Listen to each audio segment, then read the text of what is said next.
Okay, hello folks. Welcome to another week of Off-Light Learning, our last week of geology. Okay, so the last week of our geology unit, that means we're in this booklet for one more week. We're starting off on page 36. Starts off with a little look into fossils. We're going to be looking a little more in depth at how we actually figure out in what order events in the Earth's history have occurred this week. Again, just a reminder right at the top, okay, as you're working through this week's material, or any week's material for that matter, don't be shy. You're going to have questions. That's normal. That's part of learning is asking questions, right? So make sure you're emailing me or popping into Flex or filling out the Flex document with your questions. Whatever it is, okay, reach out as you go. All right, let's jump in. So starting off with the big ideas for topic one, these are the questions you're hoping to answer by the end of this, okay? So what are the 5 steps required for a fossil to be made and then found? Why is it so important that an organism gets buried quickly if it's going to become a fossil? And why don't all dead organisms become fossils? Why don't all dead organisms become fossils? All right, so the central question for this week is up top at the page here, right? How do we study and document the Earth's history? We've talked about a lot of the stuff that we know, but we haven't actually gone too far into how we might know it, okay? So today we're going to look at the idea of paleontology. So remember that word paleo, right? That means old, it means ancient. So paleontology, ology usually means the study of, right? Paleontology is the study of the history of life as it is reflected in the fossil record, okay? So really, paleontology can be summarized as it's just the study of fossils, okay? What's a fossil? It's just the remains or the traces, so evidence of an organism that lived in the geological past. So remains or traces of organisms that lived in the past. Of course, they must be preserved in the lithosphere, right? That's the part of Earth where you're going to find them. Why wouldn't you ever find fossils in the asthenosphere? Well, how well do you think the remains of a living thing are going to do down in the hot, magma-filled asthenosphere, right? It's hot enough to melt rock. It's definitely hot enough to melt any remains of any organisms or any evidence of them. Okay, so we'll jump more into these in tomorrow's topic, but there are 3 main types. There's unaltered remains. So these are the rarest fossils for sure, but these are remains of the fossils where literally the actual tissue of the organism has been preserved. Okay, so it doesn't just look like the organism. You really are, when you're looking at unaltered remains, you are seeing its bones, or in some extreme cases, even its skin or its fur. We'll look at some pictures of that tomorrow. Okay, altered remains are kind of what they sound like. So they are at least the remains of the organism, but they are not actually the organism anymore.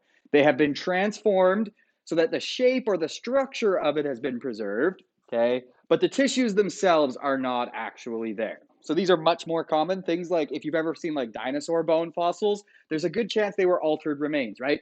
They look like a dinosaur bone for sure, but it's not literally that old dinosaur's bone. It's just the shape and structure that's been preserved, usually by being replaced by rock. More on that tomorrow. The third type is a trace fossil. So this doesn't include any remains. You wouldn't look at it and say, oh, wow, I'm looking at a dinosaur, or oh, wow, I'm looking at an ancient trilobite. You would say, there's some evidence of an organism, right? Evidence of an organism. So the example they give there are footprints. There are a few other types. You could get burrows, nests, things like that, where you don't actually look at it and say, whoa, that used to be the organism. But you do say, wow, that tells us there was an organism here, and it's evidence of it has been preserved. All right. So today the focus is really on how do you become a fossil? How is a fossil formed? Step 1, well, you got to die, okay? Step 1, you got to die. You're no living fossils, okay?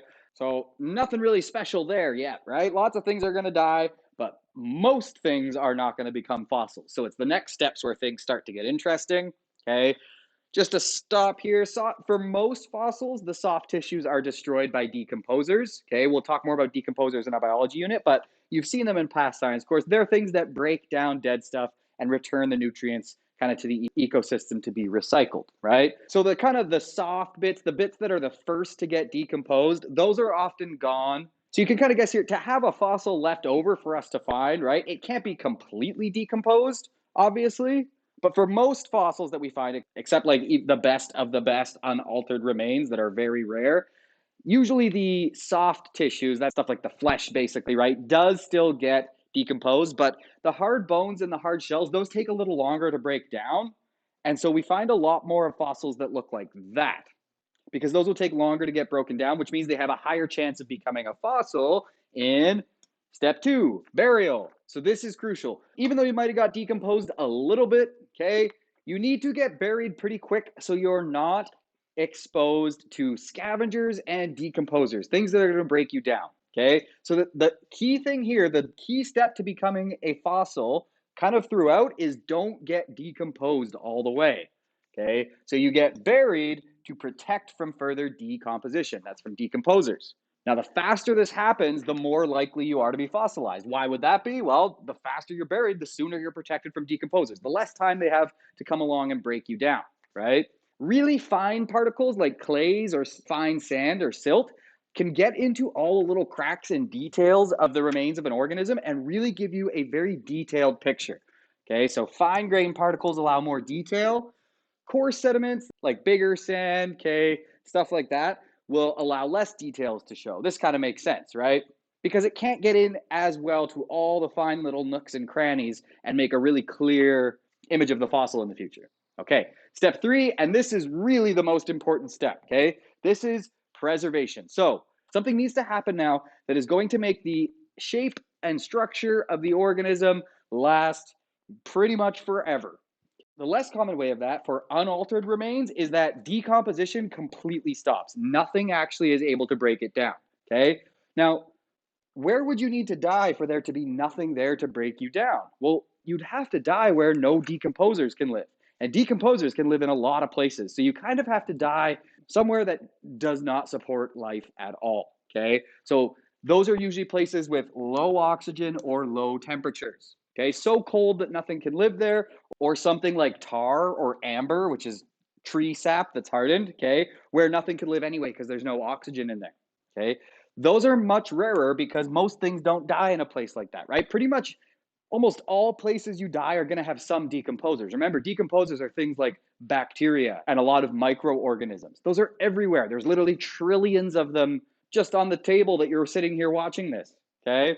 So what's more common is altered remains. Now, these still aren't common. Most things that die are not going to become a fossil, but altered remains are preserved by the tissue structures being, I should say, replaced. Okay, tissue structures being replaced by minerals somehow. So for some reason, minerals need to get in, kind of replace the bones or the shell or whatever it's going to be. And hey, minerals don't decompose. Rocks don't decompose. They can erode over time, but they're not just going to get broken down by bacteria, right? They weren't a living thing. So they will never get broken down. And now if you've replaced your skeleton or your shell or whatever with rock, you're going to last forever as that rock. You will no longer get broken down and returned to the environment as nutrients. Okay, great. Now, after step 3, technically, we've made a fossil. The thing is, usually when we talk about fossils, we're talking about the ones that we've discovered. So something now has to happen because, remember, this thing is buried, and it has to be buried pretty deep to get preserved, right? Because there's still organisms underground. So it's got to be pretty far down. It's got to be in a pretty interesting environment, probably somewhere that we would never find it. The fossil's there, it waits literally millions of years. So tectonic motion is back, okay? Tectonic plates. So they move, they collide, and as we saw, right, sometimes when they collide, they get lifted up. So this is step 4, uplift, okay? So when these plates collide, when they build mountains, right, when they crumple together to form mountain ranges, that lifts the sedimentary rock. So this guy that was buried down there, you can kind of see he's on his way up, right? Eventually, he might get up to the top of the mountain, to the surface. In fact, if you go hiking in Jasper, there are tons of marine fossils to be found. So obviously there's no ocean here, but the mountains that are part of the Rocky Mountains used to be part of the ocean floor until tectonic plate motion kind of crumpled them up. And now in our Alberta mountain ranges, we find fossils from when those mountains used to be part of the ocean floor. Finally, step 5, okay, great, it's up there, but still kind of buried, right? What needs to happen now is thousands or even millions of years of erosion, okay? So rain, wind, water flowing, glaciers maybe need to chip away at the landscape and allow that fossil to actually be exposed so that we can discover it and study it, okay? And those are the 5 steps to make and find a fossil. I'll show you a quick video summarizing them all. Here's a step-by-step guide to becoming a fossil. Step 1. Die. Once you are dead, your remains may be scavenged by other organisms. Step 2. Get buried fast. If you are buried rapidly, your remains won't completely decay or be carried away by scavengers. Your best bet for rapid burial is to die near or in a river, lake, or ocean, where water can deposit sediment over you. Step 3. Soak in groundwater for a long, long time. Groundwater contains minerals. over time, dissolved minerals can harden after filling in cavities in your skeleton. Or the water can dissolve your skeleton, leaving only minerals in its place. Either way, your skeleton will turn to stone, and you'll be a fossil. Step 4. Wait to be exposed. As the years go by, if you're lucky, sea levels can fall or rock can erode and expose you. Then, if your luck holds out, you might get spotted by a fossil hunter and wind up in a museum collection where scientists can study you to learn about evolution. And that wraps up topic 1. So, what are the 5 steps required for a fossil to be first made and then found? Okay. Why is it so important that an organism gets buried quickly in order to become a fossil? Why don't all dead organisms become fossils? So, why aren't there just billions and billions of fossils from the billions and billions of organisms that have lived on Earth and died there? So, those are the main ideas. Hopefully, you can answer those questions. If not, maybe just go back in the video lesson or back in the notes and see if you can pull those answers out. If you're looking for practice with this, try the topic 1 section of this week's practice assignment.